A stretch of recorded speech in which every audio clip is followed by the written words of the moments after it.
Students, हम 2.3 का 5वां क्वेश्चन करेंगे। 5th क्वेश्चंस जो बाकी के जो 4 क्वेश्चंस थे और उनके पार्ट्स थे क्वेश्चनों के, वो हमने लास्ट वीडियो में कर चुके हैं। अब ये लास्ट क्वेश्चन है, इसको ओपन करते हैं। इसमें क्या है, बेसिकली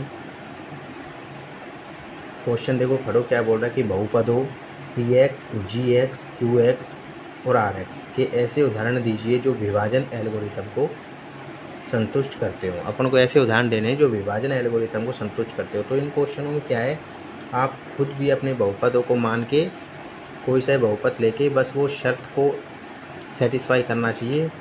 तो उनको देख के आप खुद स्वयं उदाहरण ले सकते हो। मैं बता रहा हूँ वही उदाहरण नहीं है कि यही ज़रूरी है, आप अपनी इच्छा से कुछ भी ले सकते हो। जैसे मैं पहला क्वेश्चन देखता हूँ। पहला क्वेश्चन ये क्या बोल रहा है कि घात px बराबर घात qx, यानी कि विभाजन एल्गोरिथम का प्रयोग अपन करेंगे। तो अपन लिखेंगे, देखो अगर मैं ऐसे लिखता हूँ, विभाजन एल्गोरिथम से यदि मैंने विभाजन एल्गोरिथम लिख दी तो मैं ऐसे लिखूँगा px is equal to gx into qx plus rx। ठीक है, ठीक है कि नहीं। अब ये मैंने लिख दिया। अब देखो इसमें क्या बोल रहा है, घात ऑफ px और घात ऑफ qx। ये पहले तो ये बताओ, घात px और घात qx से क्या तात्पर्य है, क्या मीन समझे नहीं समझे।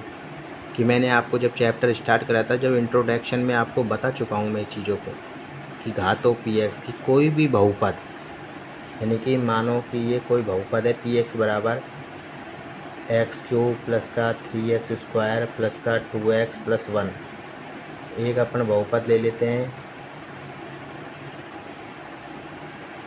5x² प्लस का x4 प्लस का 3x² प्लस 1। मतलब इन पे सीक्वेंस में मत जाना। तो px है, ये px है, ये दो बहुपद है। तो इनकी घात से क्या मतलब है, यानी घात किसे कहते हैं, क्या होता है घात। तो देखो बहुपद में जो अपना चर रहता है x, या चर ही तो है, वेरिएबल चर, इसमें कुछ भी मान रख दो। एक रख दिया तो इसकी वैल्यू चेंज हो जाएगी, 2 रख दिया तो वैल्यू चेंज हो जाएगी। तो ये चर है, तो ये x है। तो देखो इनमें जो चर रहता है वेरिएबल, उसकी अधिकतम घात रहती है, वो ही अपने बहुपद की क्या कहलाती है, घात कहलाती है। ठीक है। अब जैसे ये px है, इसमें देखो चर की अधिकतम घात या 1 है या 2 है 3 है। तो इनमें अधिकतम घात कितनी है, px। तो इसकी घात कितनी होगी, घात px की 3 होगी। इसी प्रकार ये देखो, इसमें चर x है, x की अधिकतम घात कितनी है, 4।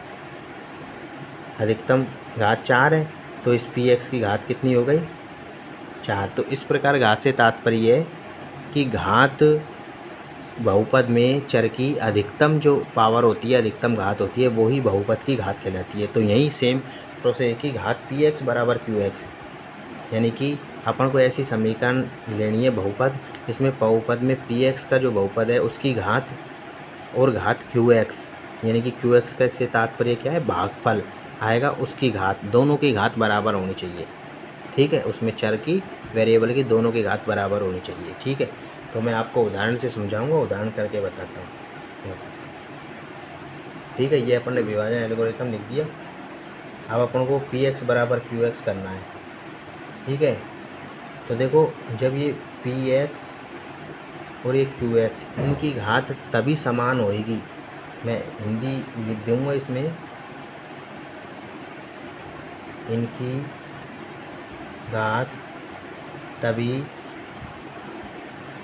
समान होगी जब, कब समान होगी इनकी घात, इनकी घात को अपन को क्या बोल रहा है कि px बराबर, px की घात बराबर होनी चाहिए qx की घात के। तो ये जब ही समान होगी जब भाजक gx की घात 0 हो, यानी कि जब जो अपने पास भाजक होगा ना gx, भाजक gx है ना, gx की घात 0 हो। क्योंकि अगर gx की घात 0 होगी, यानी कि 0 होगी, अर्थात कोई संख्या होगी, अर्थात gx कोई संख्या होगी। कहने का मतलब ये है, मान के चलो यदि ये 5 है, कोई कांस्टेंट है, तो इसमें यदि मैं इसमें कितनी घात है चर की, 0 ही तो है, क्योंकि यदि मैं इसको लिख देता हूँ 5 × x⁻0 और किसी भी संख्या के ऊपर 0 होते हैं उसकी वैल्यू 1 होती है। तो यदि मैंने यहाँ लिख दिया तो ये देखो 5 × 1 तो 5 है, तो इस पर कोई प्रभाव पड़ा क्या? लिखने पर नहीं पड़ा, लेकिन इसकी जो घात है वो 0 है। ठीक है, चर बहुपद को अगर मैं चर को ऐसे लिख दूँ x⁻0 इसको मल्टीप्लाई करके, तो इसमें जो घात 0 है, तो ये पूछ रहा है कि g कोई संख्या होगी। जब भाजक g की घात 0 है तो भाजक g की मान लो घात मैंने 0 कर दी, तो इसका मतलब क्या है, उसका मान 1 हो जाएगा, अर्थात वो कोई क्या है, संख्या हो जाएगी, कोई न्यूमेरल हो जाएगा। ठीक है, इतनी समझ में आई। अब अपन क्या करेंगे, मतलब इसमें अपन को क्या है, खुद ही मानना है, तो अपन अब मानेंगे। माना यदि मैं px बराबर मान लेता हूँ, px अपन ने मैंने जैसे मान लिया 2x², आप आपकी इच्छा से कुछ भी मान सकते हो, ध्यान रखना ज़रूरी नहीं है कि यही है। ये मान लिया, माना px, तो ये मान लिया, और मैंने gx क्या मान लिया, 2 मान लिया। gx मैंने 2 माना है, px मैंने ये बहुपद मान लिया। अब यदि मैंने इस gx से इसको मैंने डिवाइड किया, देखो मैं gx को इससे भाग दे के दूँ तो अपने पास क्या आएगा, x²। वैसे देख लो, 2 से भाग दोगे तो x² माइनस का 3x प्लस का 3/2 आएगा। आएगा नहीं आएगा? भाग दोगे तो आएगा ना। ठीक है, मतलब इसमें gx में gx का इसमें अपन भाग देंगे तो अपने पास कौन सी संख्या आएगी, यानी कि मैं लिख दूँगा भाग देने पर, भाग आप देते रहना 2 का, इसमें यह लगा के दे लो, कोई दिक्कत नहीं है। तो अपने पास क्या आ जाएगा, भाग जब अपन देंगे तो px बराबर अपने को देखो ऐसे प्राप्त हो जाएगा, 2x² प्लस माइनस का 6x प्लस का 2 + 1। भाग दे के जब अपन देंगे तो अपन ऐसे भी लिख सकते हैं, भाग दे के देखो इसमें। ठीक है, 2x² माइनस का 3x प्लस का 1 + 1। ठीक है, ये अपने पास p ऑफ x है।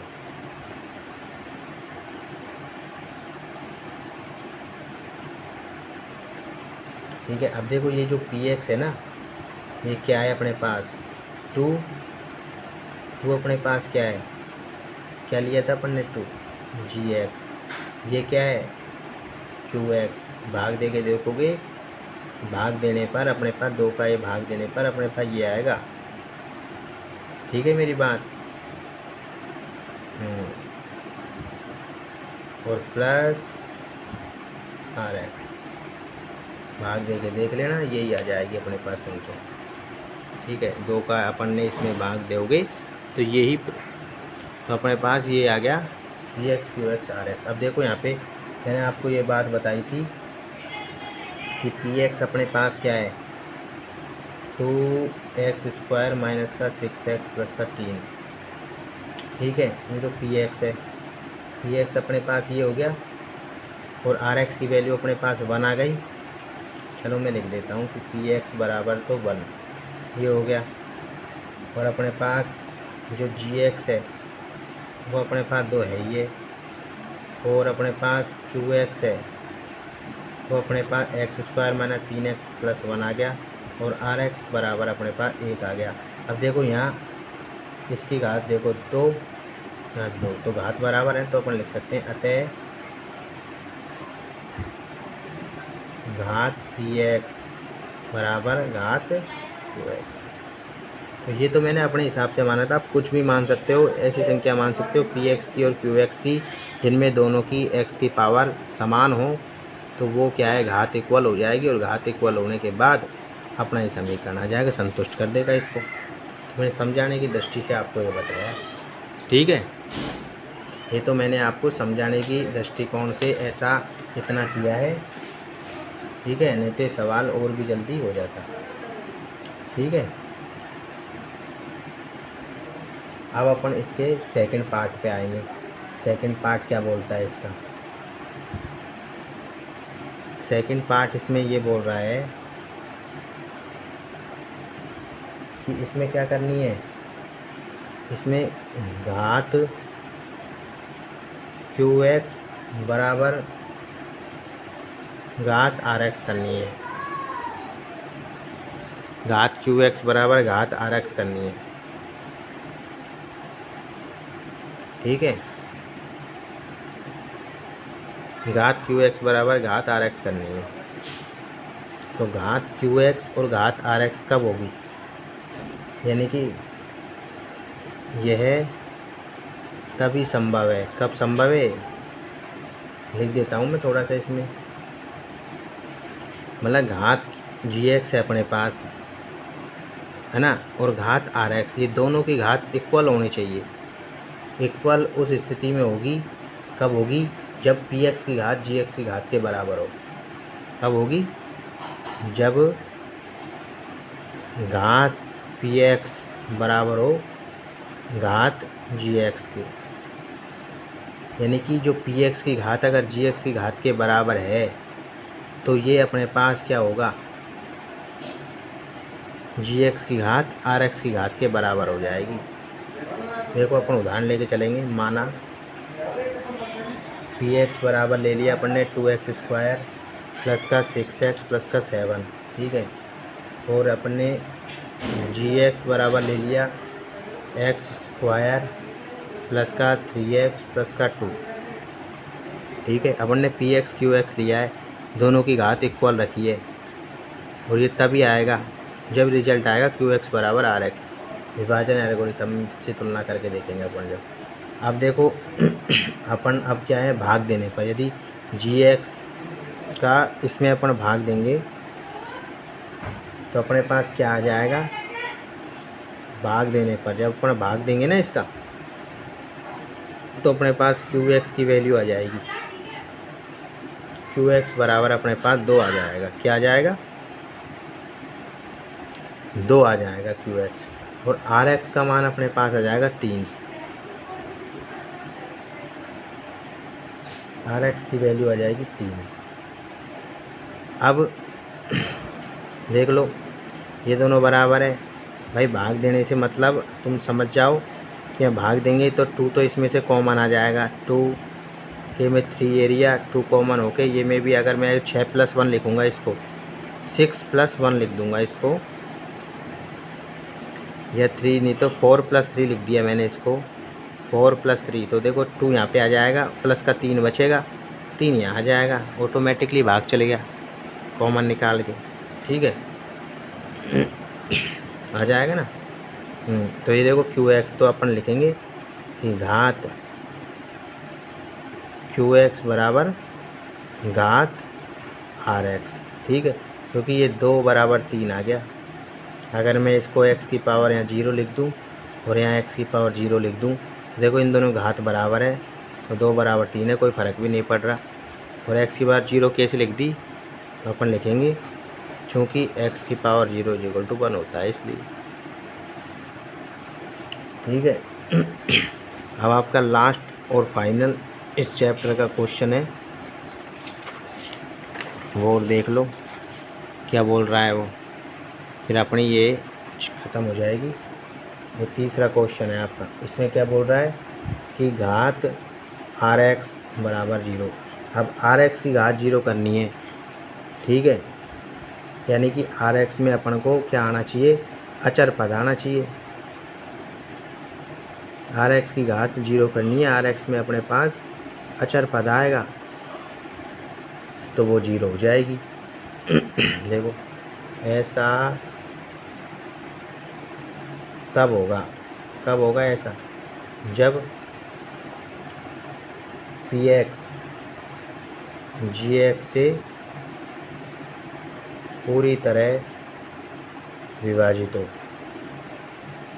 भाई RX की घात 0 कब होगी, जब वहाँ पे कोई क्या आएगा, 0 आएगा, या कोई भी कैसी संख्या आएगी, कोई भी कांस्टेंट आ जाएगा। तो अपन एक उदाहरण दे के देखते हैं। तो उदाहरण ले लेता हूँ कि माना कि PX बराबर मान लिया अपन ने x² - 1, ठीक है, और GX अपन ने मान लिया x + 1, पी एक्स को तो ये मान लिया, जी एक्स को ये मान लिया। अब अपन ने भाग दे दिया। भाग देने पर यदि मैंने जी एक्स का इसमें भाग दिया तो अपने पास एक्स -1 आएगा क्यू एक्स, और आर एक्स बराबर मेरे पास क्या आएगा 0। ये पूरा पूरा भाग चल जाएगा। देखो x+1 और x-1 करेंगे, इसमें a square minus b square लगाएंगे तो x+1 x-1, और यहाँ x+1 है, x+1 से x प्लस कट के ये अपने पास x-1 आ जाएगा, आर एक्स बराबर 0। ठीक है कि नहीं? तो अपन इसको ऐसे लिख सकते हैं ना कि विभाजन एल्गोरिथम में लिखेंगे जब, तो पी एक्स की जगह तो ये, और ये x-1 और x+1 प्लस का 0। ठीक है, तो ये 0 आ गया अपने पास, और इसकी घात भी 0 आ गई। अपन को तो घात 0 करनी थी, या चाहे से कुछ भी आए, लेकिन यहाँ कोई कांस्टेंट है 0 है, तो इसका मतलब इसकी घात भी क्या है 0 है। और ये कब संभव हुआ? जब अपन ने पी एक्स तो लिया ये, और जी एक्स लिया ये, तो अपने पास क्यू एक्स ये आ जाएगा, और ये आ गया अपने पास आर एक्स। तो ठीक है, तो इस प्रकार अपन ने 2.3 भी कंप्लीट कर ली। ये तीनों क्वेश्चन है कि ऐसा क्वेश्चन परीक्षा की दृष्टि से इतना भी वो इम्पोर्टेंट नहीं है, लेकिन फिर भी ये अपन को तो करना है। ठीक है, थैंक यू।